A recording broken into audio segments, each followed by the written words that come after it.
What's up, everybody? Welcome to True Ballers Podcast. You know what it is. It's me, A-Benz, and Chris DeAndrea. I always mispronounce your name. It's all good. It's the same way every time. It's the same way every time. It's the same way every time. It's all right. But he's the one and only Christopher DeAndrea, as you all know. The one and only A-Benz, the one and only Harry G. And we're gonna be keeping it jazzy tonight. I'm excited. It's Thursday night, so it's almost Friday. Shout out. Or no pun intended. What's up? Is that pun intended or no pun intended? Oh, super. Super pun intended. Super pun intended. It's Thursday night. It's February 4th, and we're all sipping something. We got a little Andre from A-Benz over there. We got some Cabernet from Harry G. And Chris, what are you sipping on? Over there? I was having wine before, but I just put some vodka and seltzer in it. Yeah. I thought you were gonna say you were having wine and you put some vodka in the wine, and I was gonna say that's a little reckless. That's a college reckless move. That was an old college move of mine. I'm not that bold anymore. One day. Oh man. One day.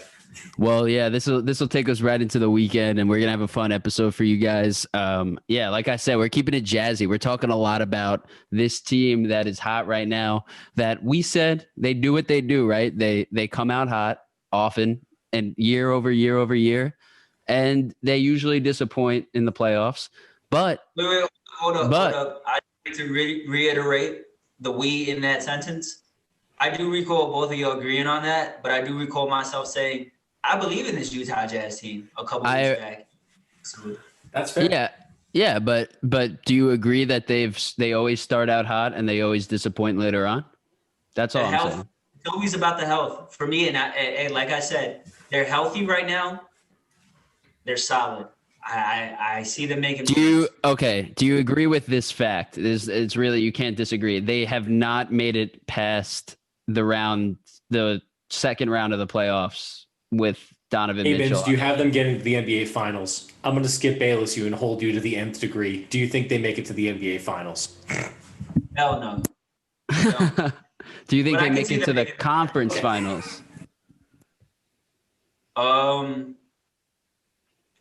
give them a puncher's shot. A puncher's shot. Who's punching? Well, they're obviously punching because they're gonna have to knock somebody out. Well, I'm saying, is this like a what kind of reach are we talking? Are we talking like Mike Tyson, or are we talking like, I don't know? You know what? I I'm think talking like a Draymond cheap shot, like a Draymond. We talking like Mini-Me from Austin Powers, or are we talking like Mike Tyson puncher shot? Oh, that's I wouldn't say Mike Tyson. That's a tough one right there. You're gonna have to get back to me on that because I don't want to give the wrong information. I was gonna say maybe because he wasn't really knocking boys out, but he had a shot all the time. But he was, he had his arm. So I mean, he's like 50-0 in his boxing career, so it's pretty good. Pretty good puncher's shit. Pretty good puncher's chance. All right, so what's up? Just bring out the jazz hands. Let's bring out the jazz hands. Let's do it, baby. Let's do it. Let's do it. All right. So first, I want to talk a little bit about the Jazz and just in general what they've been doing this year. Obviously, A-Ben's touched on it a little bit. They've been staying healthy. This has been a key. Bogdanovich coming back this season after being out for the bubble has clearly been a huge upgrade. I mean, not upgrade. They had him last year, but a huge upgrade from them in the bubble. Donovan Mitchell's balling out. Mike Conley is balling out, which is huge. A guy that doesn't play well in the playoffs, but plays well during the regular season generally. But he is playing. I think statistically, he's probably having his best season this year. Defensively and offensively, they've been playing, lights out basketball. Probably the best team this past month. Shout out to Rudy the Stallion Gobert, who's also been balling out this year. After Shaq called him out, I think he's, hey, listen, Shaq called out Mitchell. Shaq called out that guy's Gobert. I think they got a little chip on their shoulders. I like this Utah Jazz team. And as Chris always mentions, who do they have behind the helm? Who's their general on the sidelines? He's so good. Quinn Snyder. Snyder, the man, the myth, the legend. That guy can draw plays like no one else. I'll tell you that much. And I said it before in the preseason show, one play to win it all, I would take Quinn Snyder. It's a hot take. No, not many people have him on the tip of their tongue, but he's right there with everyone else. He reminds me of like if you're thinking of, if you know Mark Few from Gonzaga, like he just looks like Mark Few. He doesn't not his playing style. He just looks like Mark Few, and he looks like a guy that knows a lot about basketball.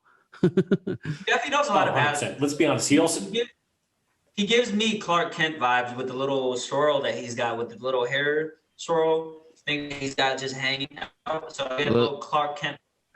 So if you guys know who that is, I don't know. He tosses out Bond villain vibe to me. I don't know. That's what I get from when I see him on the sideline. I think Bond villain, like astrophysicist who's about to launch nukes into the stratosphere. Like that's what I get from Quinn Snyder. Like an aged, I wouldn't doubt it. I think he'd probably do that too. Like an aged Lex Luthor. Yeah, with hair. If Quinn shaves it though, then all bets are off. If Quinn shaves his head, then I'm out. Then they're winning the chip. All right. I mean, there are in Utah, so. What is that? All right, let's move on. So yeah, the Jazz are pretty good. The Jazz are pretty good this year. They are bouncing back from that Game 7 loss where, it was Murray versus Mitchell, and everyone was like, oh, Jamal Murray, now is the king and now is going to be an all-star and all this. And Donovan Mitchell's clearly, at least right now, playing better than Murray I don't even think it's an opinion. I think that's a fact. I would agree. And he's I would say he's more important to the success. He's the best player on his team. Jamal Murray is not the best player on his team. Anyway, so starting us off, what's changed? I sent something to the guys a couple days ago. Jazz ownership recently changed.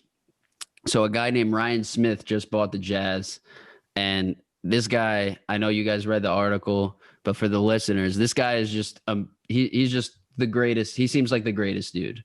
All right. First of all, he's filthy rich. Second of all, how did he make his money? He invented something called Qualtrics, which I've actually used before. I didn't know that he owned it. I didn't know he owned the Jazz, but Qualtrics is a pretty dope tool. It's like it's a survey and analytics tool that you could use. Shout out. We're not sponsored, but hey, if you want to sponsor us, Qualtrics, shout out. And he's just a really cool guy. He invented the company while helping his dad get through cancer. I forget what type of cancer it was, but he helped him through that. And while he was helping him through that, they invented this idea for Qualtrics. This was back in like the early 2000s. And they turned down, I think part of the story was he turned down like a $500 million deal from SAP, who wanted to buy the company. And he saw it as being valued at billions upon billions of dollars, stuck with his guns.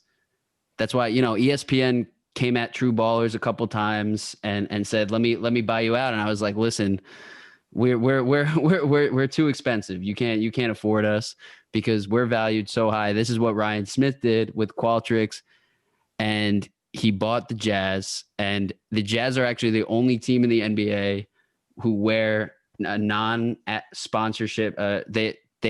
The sponsorship on their jersey is for a nonprofit organization called Five for Fight, which is an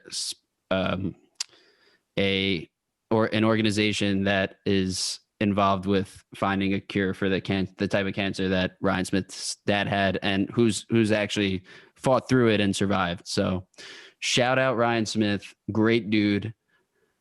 And it just gets me thinking, what could the Knicks do with such great ownership? Because it always comes back to that for me. Silence is eerie. We know what the Knicks could do with great ownership, but I don't even think we should hit on that topic, talking about But how important is ownership? That's my point. How important is ownership? Do you think getting a guy like this, getting a culture like they have down there in Utah has anything to do with the success of the team? I just want to shout out Utah because, first of all, there was a like lot the of stuff state in Utah. The culture wasn't what a best fit for NBA players, NBA visiting players. So I just want to give the Utah Jazz as an organization a shout out for making these changes, and shout out, like you said, to Ryan Smith for all the great things that he has done. But a team like the Knicks, if we're talking about what can great ownership do, I can compare them to the Cowboys. We have someone who's an owner who just doesn't prioritize the right stuff, in my opinion. Their heads are too big. I don't know though. Jerry Jones like loves the Cowboys. Like he wants a team. Like he wants them to succeed. Like Dolan could give a shit how many games the Knicks win as long as he gets a buck. I feel like it's different. I hear that, but they both need to, in my opinion, for those two organizations. I want to offer a trade to the Jazz right now. James Dolan for Ryan Smith, straight up. I'm taking it. Let's do it. I'll break it down. Because when you look at this guy, when you look at what Ryan Smith does, I mean, the thing about ownership, it doesn't make your team, but it can certainly break your team. I mean, you look across sports, you could take Donald Sterling as an example. You could even go, if you want to go to another sport, and just take the Houston Texans ownership as an example. When you have, and I honestly am probably more closer, obviously, to comparing Ryan Smith to closer to a good ownership group rather than James Dolan, who I'd probably compare closer to the Houston Texans organization, unfortunately.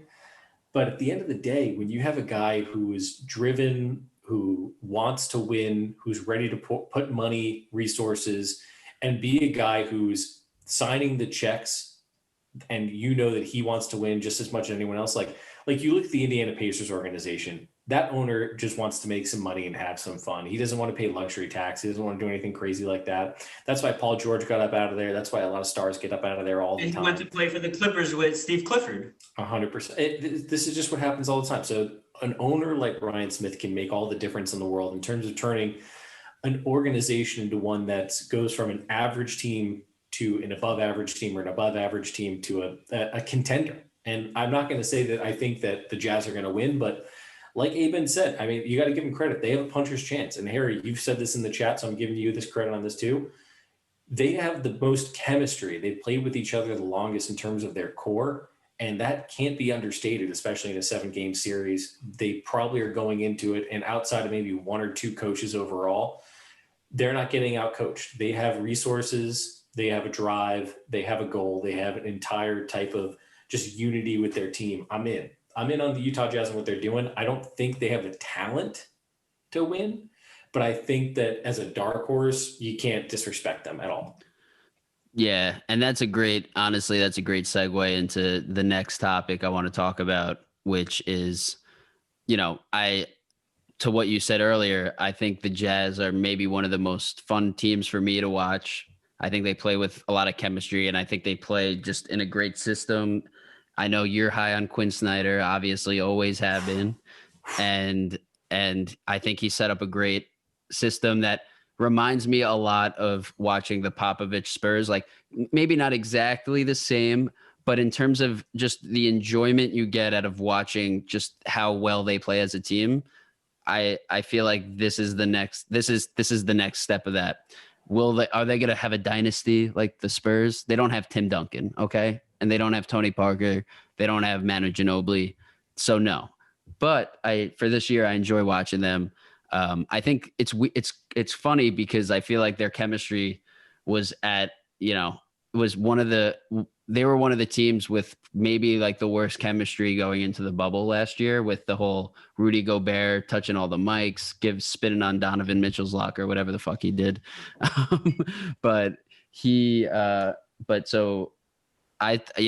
It's nice to see them playing so well together. And then another team that I think they're one of the most fun teams. And then I would say second, and it's been my favorite team to watch for the last 2 years, 3 years, maybe even, the Denver Nuggets, also in the West Coast. So my question to you and Abens and Chris, which teams do you like to watch the most? So obviously I'm a Knicks fan. I'm always going to show love to the Knicks. So that's written in stone. I like watching the Charlotte Hornets and the Brooklyn Nets. I do. The Brooklyn Nets just have so many weapons on the offensive side, and just watching each individual player take on a whole team sometimes and just getting to the basket or getting to their spots and scoring is just like, for me, it's just like, oh, like, yo, these dudes are on a different type of level when it comes to the offensive side of the court. And then I like the Charlotte Hornets because I feel like they're young. They got a lot of guards, and they run a lot. I would say the same about the Pelicans. I do like watching the Pelicans play. I just don't like them losing all the time. It seems like they're always just blowing it. But I think Zion's very exciting. Brandon Ingram's exciting. Lonzo's starting to be more aggressive. I see a lot of good things out there as well. So I like those three teams just because they run, they play fast. It's almost like an AAU circuit sometimes the way they play. So those are my favorite teams to watch. Real quick before you go, Chris, the Charlotte Hornets. I just want to remind you of what I said yesterday. When I watch the Charlotte Hornets, it's like watching it's like AIDS for your eyes. That's the only way I can compare it. For me, I hate watching them play. I love basketball. I pretty much can watch any game at any level, any gender. I can watch it all.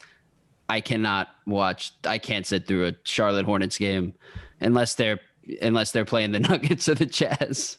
But anyway, Chris, go ahead. I get both sides of what you guys are saying. I think in terms of entertainment factor, though, sometimes it's watching those teams that are either going to be red hot and melting your eyes off, in a good way or a bad way if they're ice cold, which is what the Charlotte Hornets can do. I agree with Abens in that they're exciting. I mean, LaMelo Ball is for real. And I'm going to go off on a Devontae Graham tangent on another day, but and that will happen. So I promise you all of that. However, I mean, tune in next time. Yeah, exactly. Tune in next time because I'm going to light this man up and I don't even care. He can at me. He can come up to my door. And honestly, if he throws shots at me, he wouldn't be able to hit me because trust me, I've seen him shoot before and he wouldn't be able to hit me anyway. So it's fine. But neither here nor there. To start off, there's no doubt that over the last 3 weeks, the Utah Jazz have been the most hot team in the NBA for sure. And I think it goes back to, again, they're a team with continuity. They're a team that knew what they were going into the season. They knew the pecking order. They continue to build. They continue to grow internally. Like Donovan Mitchell's getting better. He's not taking the major stride that we want him to take as fans, but he's getting better. Quinn Snyder continues to put these people in great spots to succeed, and it's fun to watch. Denver, I enjoy watching. I mean, I always love watching a 7-foot-tall white guy, who's unathletic, but all of a sudden makes everyone else look like a joke on the court. So that's always fun. But I'm going to agree with Abens. I mean, I think the Brooklyn Nets are the best show to watch right now, whether it's for better or for you're worse. A Nets fan. No, but I mean, even if it's for better or for worse, you're going to be able to come out of a game, whether they win or lose, and have a polarizing story. And beyond that, and I'm just going to speak because I think this is the wrong time to bring up my Nets. When you look at how they played against the Clippers, there was several times where you just see James Harden and Kyrie Irving finishing at the rim in a fantastic fashion that you just don't get to see. Back-to-back Euro steps on fast break. First Kyrie, and then Harden did it with a finesse at the end, and I'm just like, and it's fun on the rim in the NFL. I'm like, yo, these dudes are just different skill level when it comes to scoring. 100%. They can fill it up. Like they are the greatest show. Yeah. And the fact that he's taking like what feels like only like just basically 10 shots to 18 shots a game is just a travesty. He needs the ball more in general, in my opinion. But at the same time, I can't even argue because James Harden and Kyrie are finishing and executing on such an efficient clip that when they're on and when they're motivated, and that's the key, when they are motivated, they are in it. So I got to go with my home team. I got to go with my Nets at the end of the day. That's great. If my only they intake. It's my strong intake. If only they realized that there's two sides of the ball and play defense, then maybe they'd actually be a contender. I'm gonna speak out of both sides of my mouth. Did you see James Harden body Kawhi as he was trying to back him down? James Harden is a unit this year. Okay, I know he put on pounds. It was I agree. Strategic. It was all strategic. I agree. You see, I used to watch Harden in Houston. He's always been able to hold his own when It players. reminds me of Jerome Bettis this year. Oh man. Nah, dude. He's Sorry, Chris Abed, Anderson. go ahead. I Chris cut you off. Anderson. No, you're good, bro. No, I was just saying, like, he's always been a load for when players try to post him up. It's never easy, you know. 100%. Yeah, no, for sure. No, he's always been big, but man, that Wizards game, honestly, I was so happy. You guys realize I picked them to be the second best team in the league. I picked them out of the East. I thought before they got Harden, and now especially, I think that they're going to come out of the East, or thought, but I can't.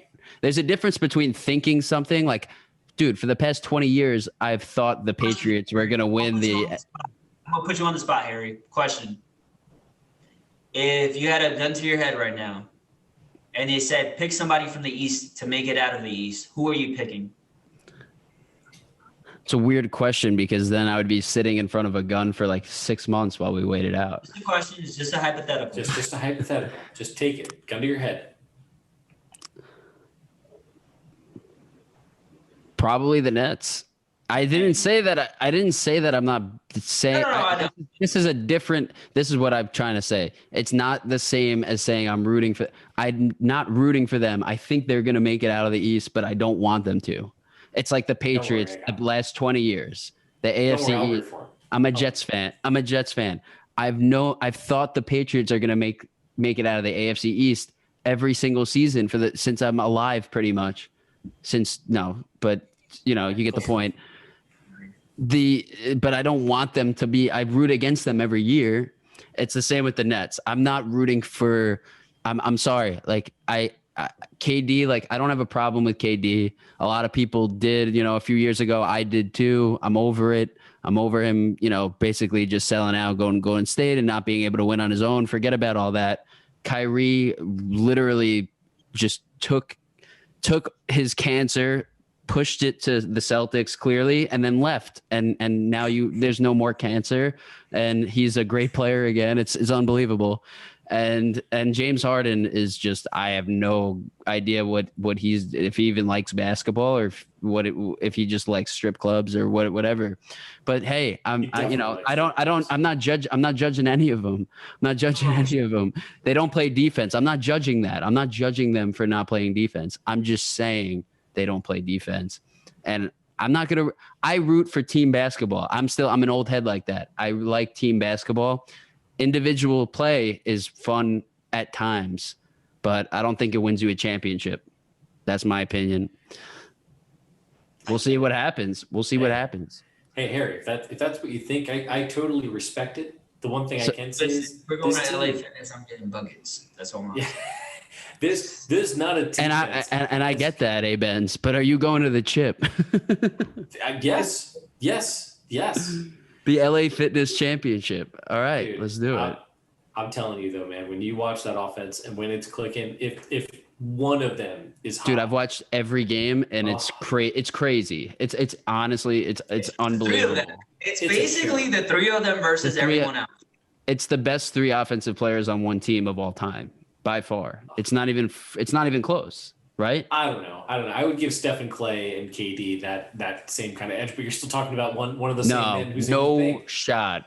No way. No, but Harry, you said you love team basketball. From a team perspective, it's probably Steph, Clay, and KD if you're actually going to put it. No. Yeah. I'm saying three best individual scorers of all time on one team. I would agree with you. Yeah. 100%. All right. Well, now that we've taken this Utah Jazz pod and turned it into a Nets podcast, no, I'm just kidding. Anytime, Harry. Whatever we could do it.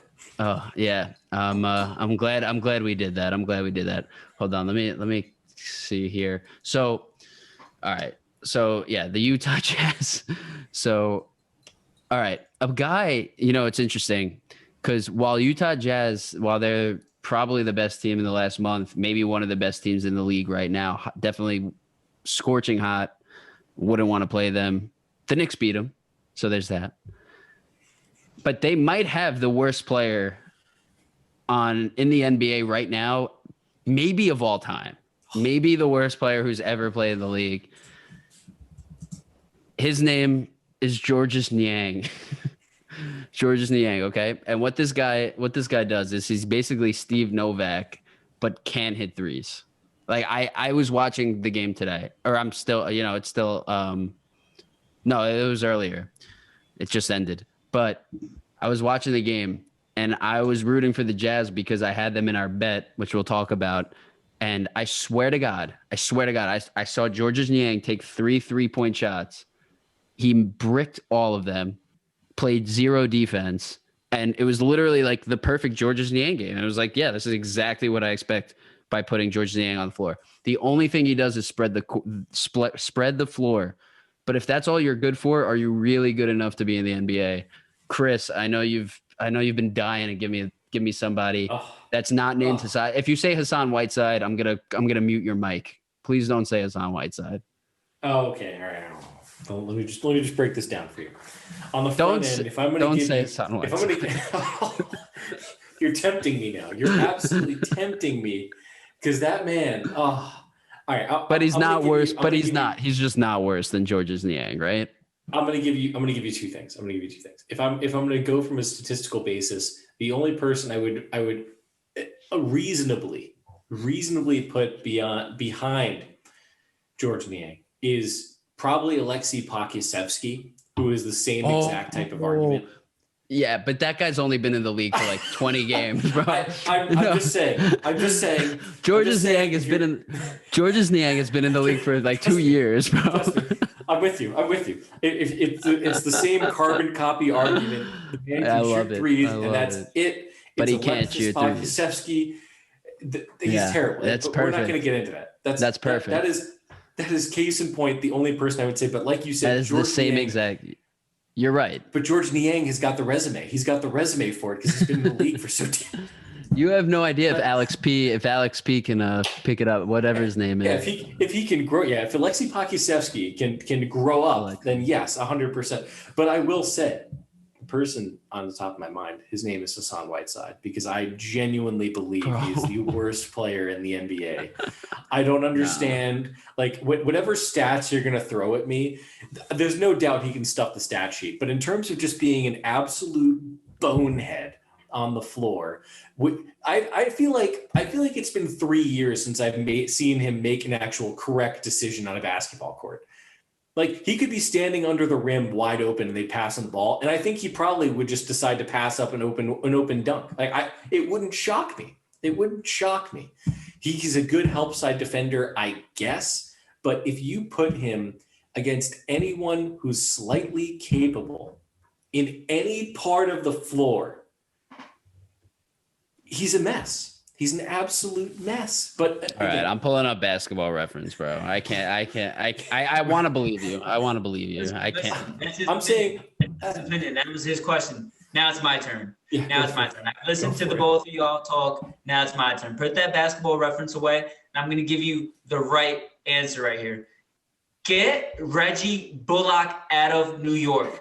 All right, this dude. No, Reggie Bullock's better than Georges Niang, bro. That's what's crazy. I agree. I hate Reggie Bullock. I don't hate him, but he's not as bad as Reggie Bullock should not be a starter in the NBA. He wasn't even a starter.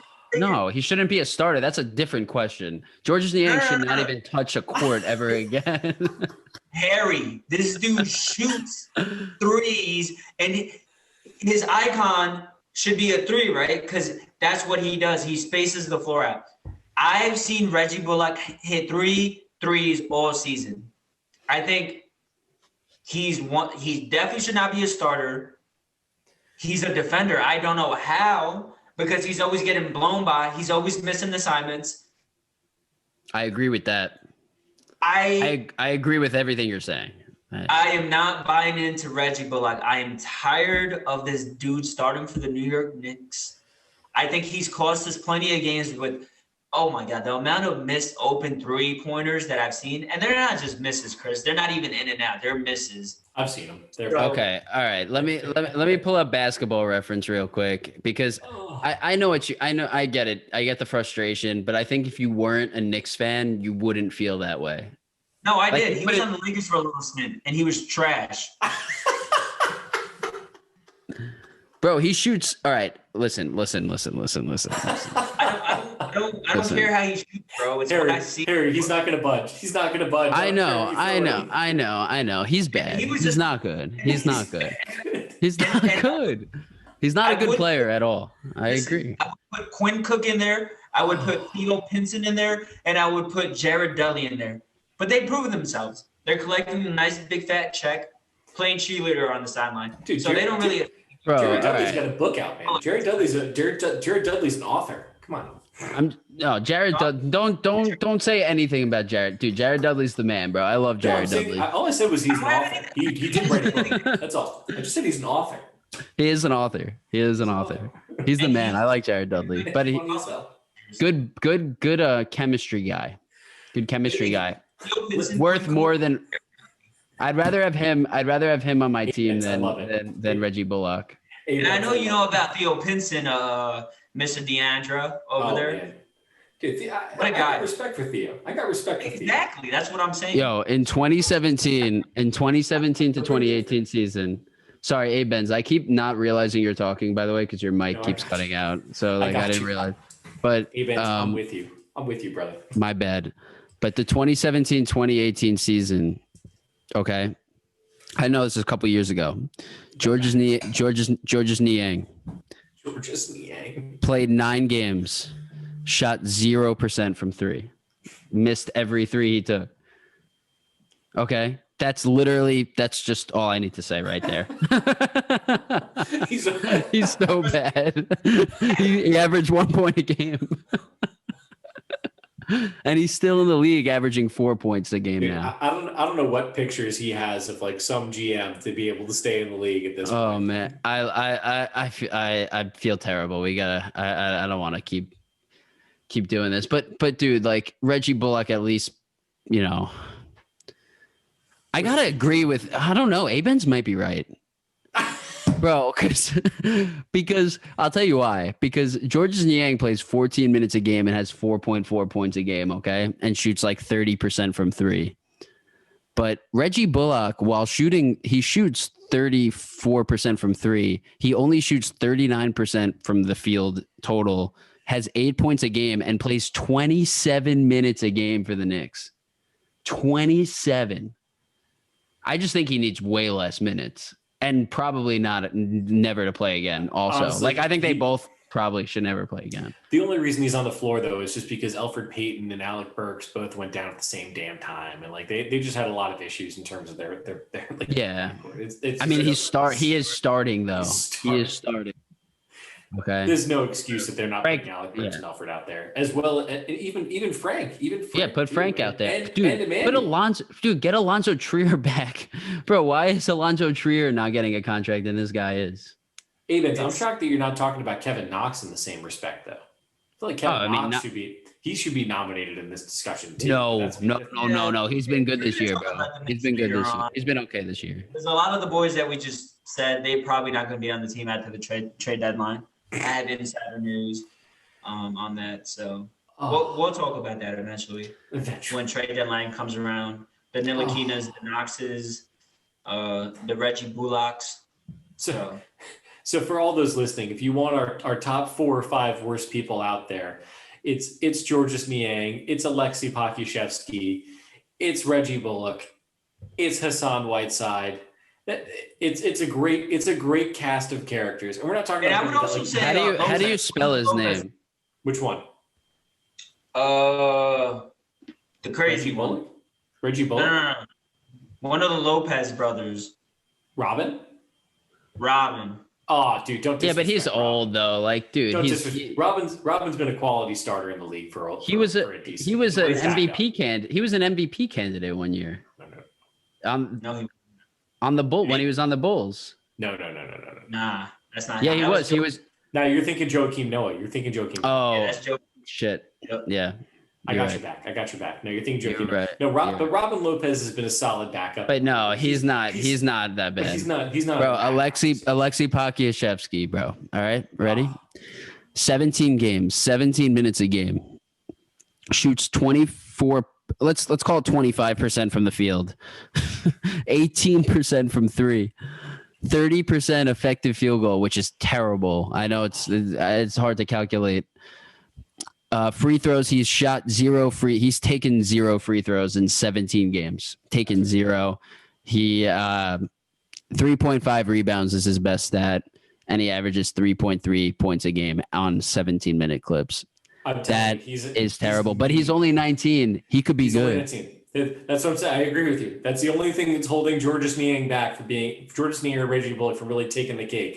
Yeah, but you're right. He's the worst player in the league. He's the worst. As of this moment, but it's not. But honestly, the two guys you named, there's a resume award that they get. There's an equity they built up for their time in the league.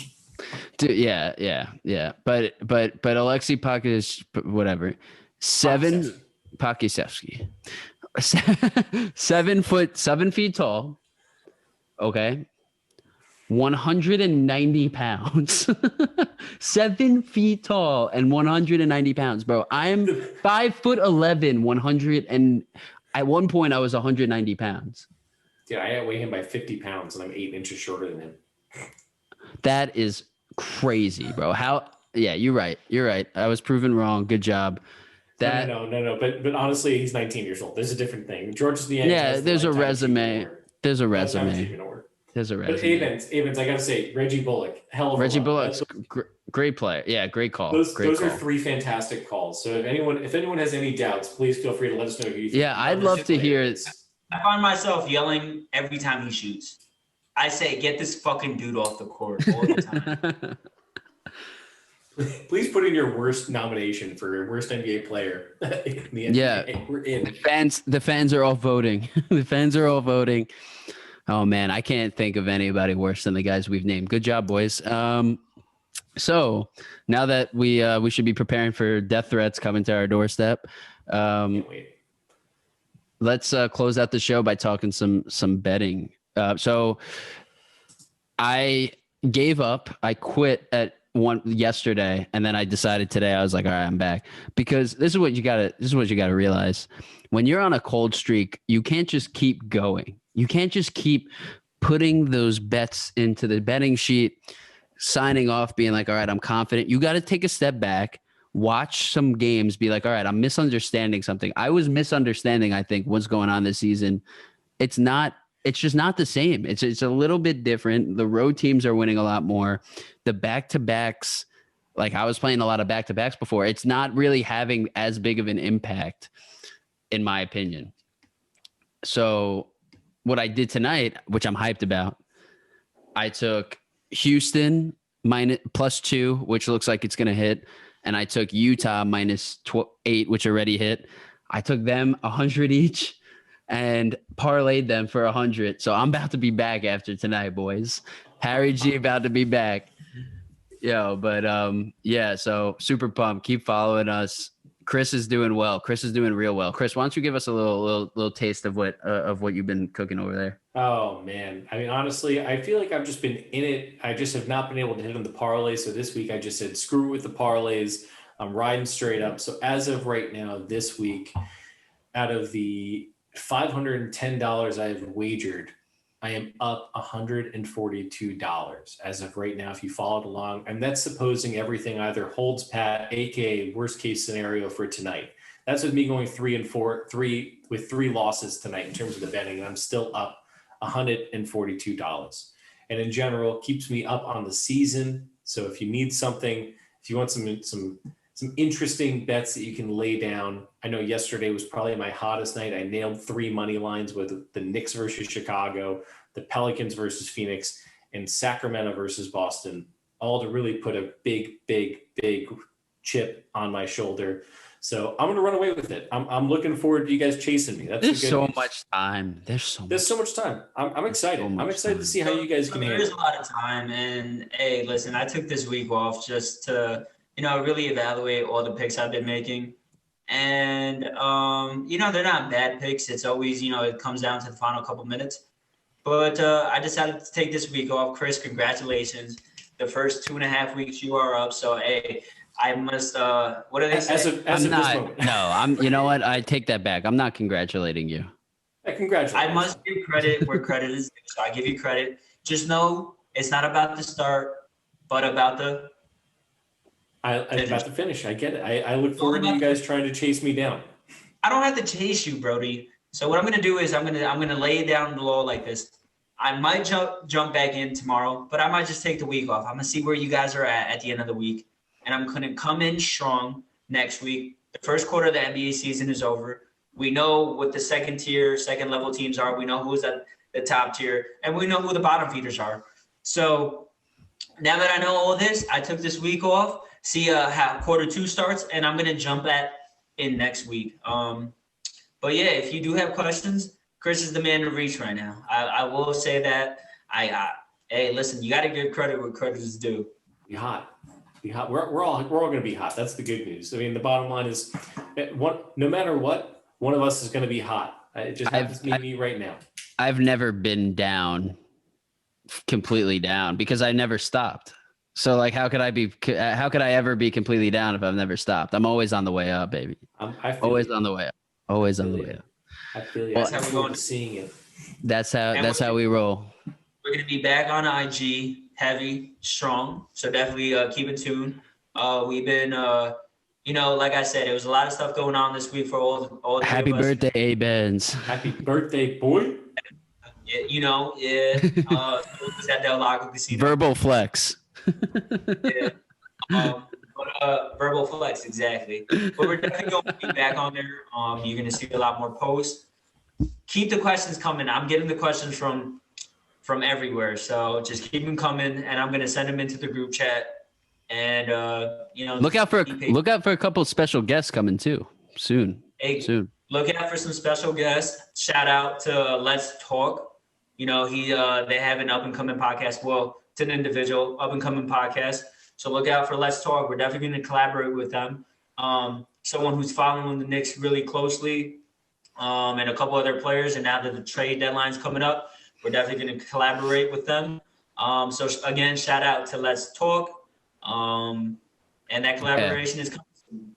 And we'll be having some for all of you interested in the card game. We got some experts in the trading card in the basketball rookie card game. So we'll be having some talks about that with that market exploding right now.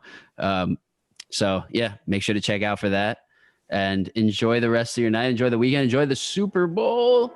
And we will see you guys next week.